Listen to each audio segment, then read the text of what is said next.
Hi, this is Diane Lovetobake on YouTube. And what we're going to make are Italian cookies. These particular cookies are made with anise. Anise. If you don't like that, which is really a licorice, I think it tastes like licorice, then you can substitute it for almond extract. You could substitute it for your vanilla if you wanted to. I have actually substituted lemon extract with it. So, you know, you can really pick and choose how you want to put whatever flavor in it. But I'm using anise. So I'm going to give you the recipe right off the bat.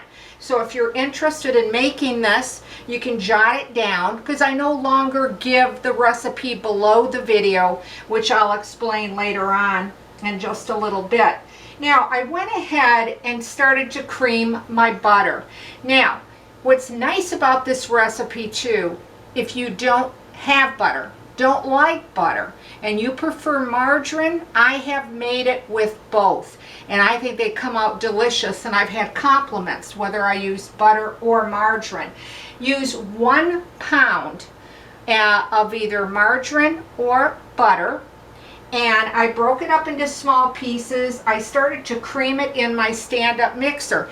Now you can make these cookies with a hand mixer, but you're going to use a lot of flour, so it's going to be, you know, it's going to be a little bit dense. So you're going to be really working your hand in that hand mixer.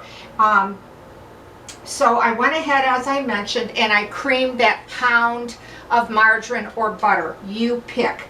The next thing we're going to do is we're going to put in 2 cups of granulated sugar, a little at a time.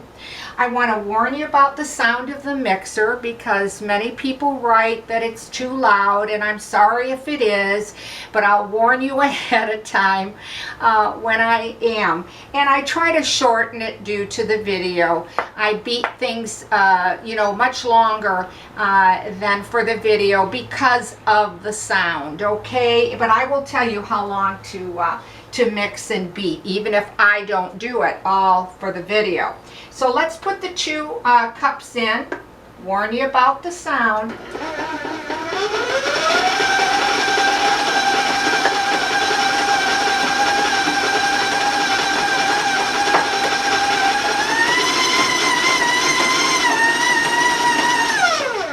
Now, you're going to cream that sugar, that granulated sugar, and that butter. And depending on whether you're using your stand-up, as I am, because I like to use it for the video because it's faster, and on big batches like this I really want to use my stand-up, you know, it might take you 2 minutes, it might take you 3 minutes. If you're doing it by hand, maybe it's going to take you 4 minutes. So just wait till it's all combined and it's light and fluffy, okay? I'm going to turn it on once again.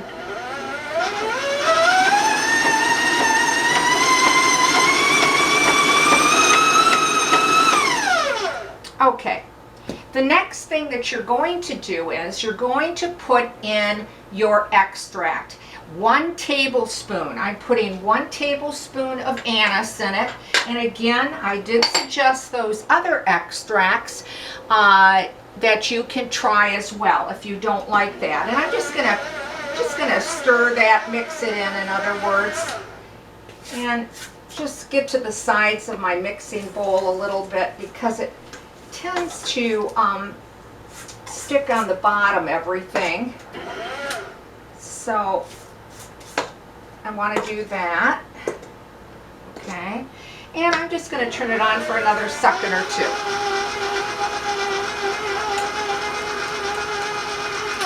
So again, put your extract in. The next thing you're going to need is 7 beaten eggs. I went ahead and I just beat them by hand. They don't have to be super fluffy or, you know, or anything like that, but just, you know, give them a good beat. Okay, so those are 7 eggs. I've had them at room temperature, and I would put that a little at a time too. Warn you about the sound.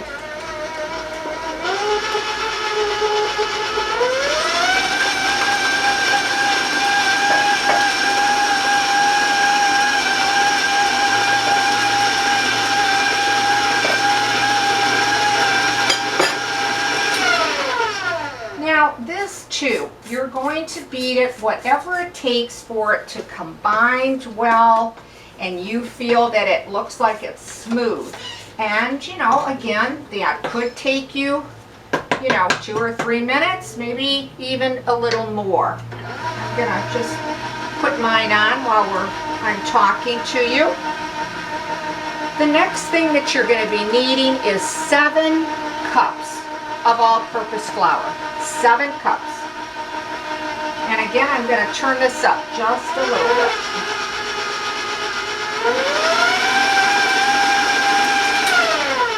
Okay.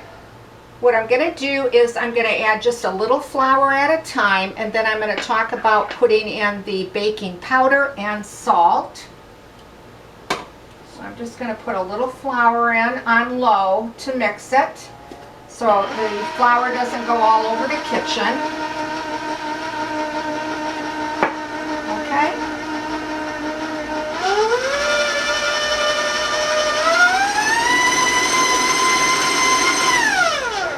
Just mix a little at a time. You don't want to just dump it all in because it'll be like a big glob. So you want to do a little at a time. Now, you're going to be needing 7 teaspoons of baking powder. Yes, I did say 7. Some people are going to write, I know, and say, are you sure? Yes, I'm sure. 7 teaspoons of baking powder.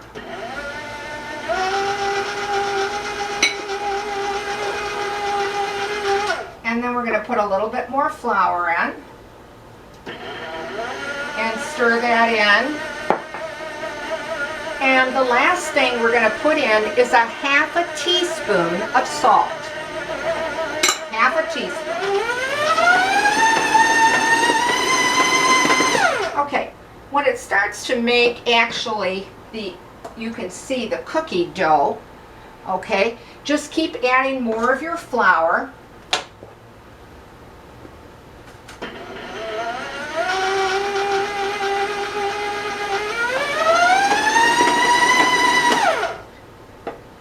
Okay, that's the rest of the flour. Now I'm just going to mix it and, you know, lightly beat it just till it's well combined. I'm going to raise my speed so I can move it along for the video.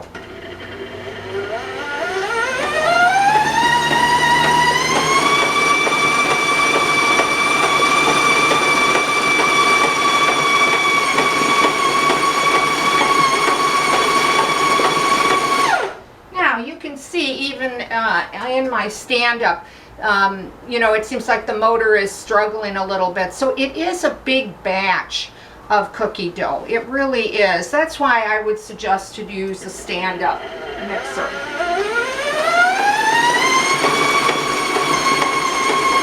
Okay, you don't want to overbeat this cookie dough, but you certainly want it well mixed. Because I really think if you beat it too much, it's going to make these cookies quite tough. And what's nice about these Italian cookies is they're very light and very airy. And that's what I think makes them so special. So I'm just going to, you know, try to take off my excess here and not take a lot of your time up. Put that aside. Okay. And I want to show you the batter. And then again, I'm just going to give it a good run through to check that bottom of the bowl and see that things got mixed in well, that kind of thing. And then you can see the cookie dough. At least I hope you can. I hope that I'm not too high or low on this shot for you. It is, you know, a bit, you know, sticky, wet. It's not surprisingly a real, you know, heavy dough though. It's not real dense. Okay, now you can make them, of course, all this just white or vanilla color if you prefer to call it that. But I like to use it for different occasions and what have you. So I actually put a little food coloring in. You use whatever color that you like. And I'm just going to put some red food coloring in it. Now, for you folks that, of course, don't like food coloring, I understand completely.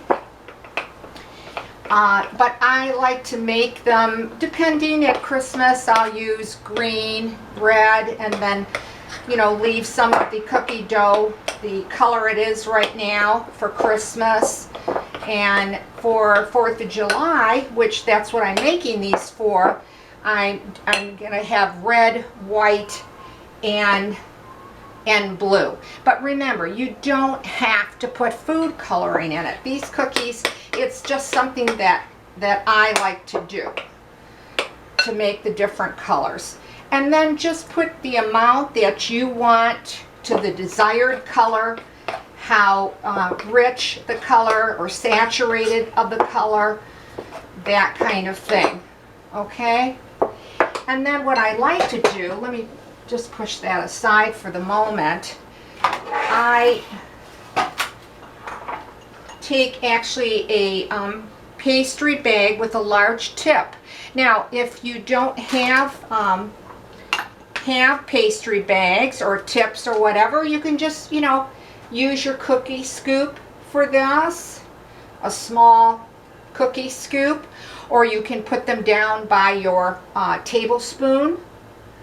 If you want real small ones, by teaspoons.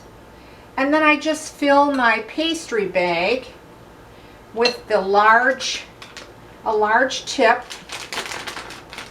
Okay, I hope you can see that. Okay, and then, you know, you can use your parchment paper if you want and you prefer. You can lightly spray it if you want with an oil spray, or you don't have to, because there's so much butter or there's so much margarine, depending, you really don't need any, but sometimes, you know, some people prefer that. And then I just squeeze out. Now, they are going to expand a bit when they bake, so give them a little bit of room, you know, give them that, you know, that inch or so, you know, between them. Now, on these size cookies, I get about 6 dozen. I get about 72 cookies out of this recipe. Now, if you want to make your cookies bigger, then of course you're going to get less, and then you're going to have to bake them a little longer. But like I said, I like them to be a big batch of cookies, so I make them about that large, as you can see. Okay, and then also, if you'd like to use your coarse sugar and just sprinkle whatever color or coarse sugar on top, you can. You can put colored jimmies on the top if you want this cookie to be a little bit sweeter.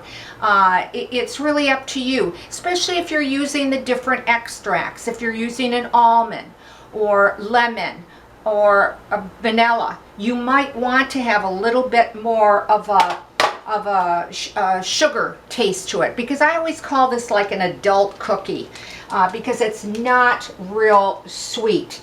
It really is defined by the extract that you put into it as far as the flavor. And so you can get an idea. Now, you're going to bake these cookies at 350 degrees, and for this size of a cookie, it takes, in my oven, it takes anywhere from 10 to 12 minutes.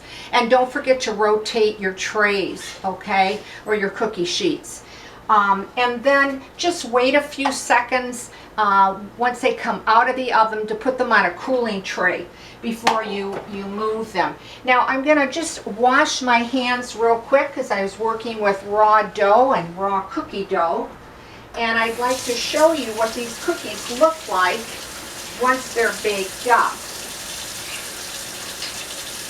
Now, I'm not going to bother to show you me mixing the dough to the color of blue because I think that was quite self-explanatory.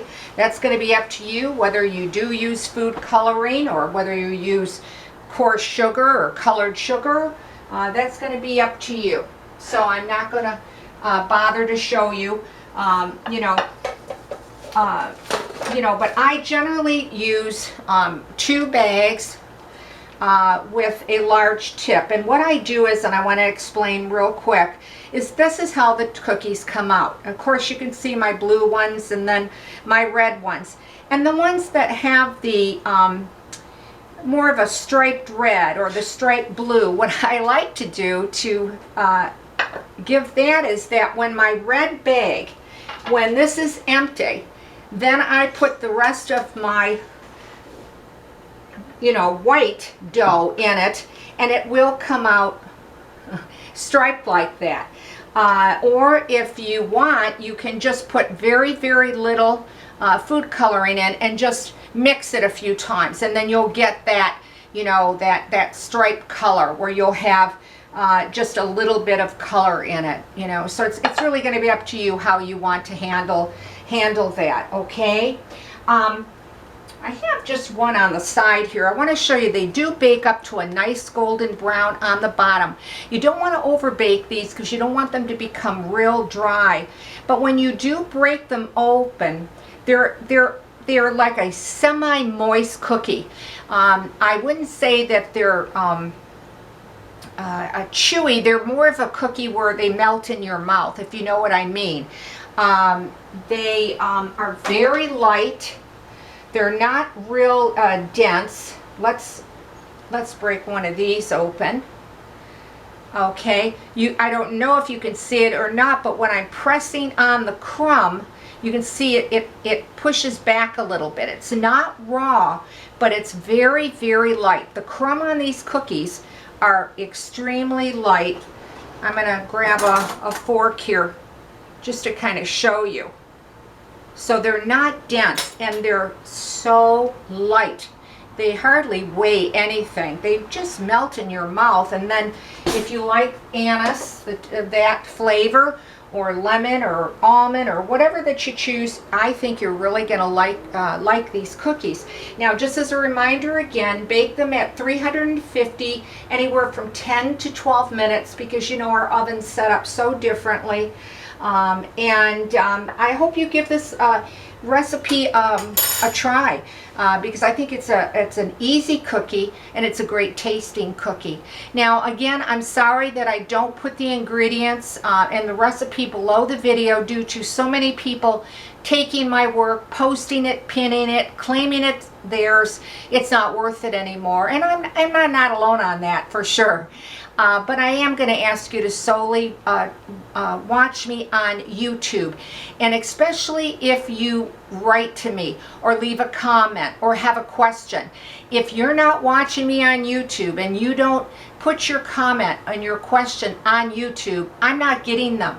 And that's what's so frustrating, is to see people take the time and be kind enough to watch and take the time to write to me, and it's on another site and I can't answer you.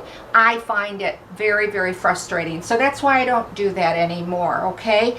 Now, if you're so inclined and you'd like to subscribe to my channel, wow, that would be fantastic. I can't thank you enough. Or even give the video a like. So I appreciate you watching Diane Lovetobake on YouTube, and I hope you give these a little Italian cookies a try. Now, if you don't like this particular recipe, I've got over 600 and some videos. So I have lots of cookies, American cookies, Italian cookies. I have many selections of cookies, so please check out my channel. So stay well, stay safe. Thanks again for watching Diane Lovetobake, and I'll see you soon.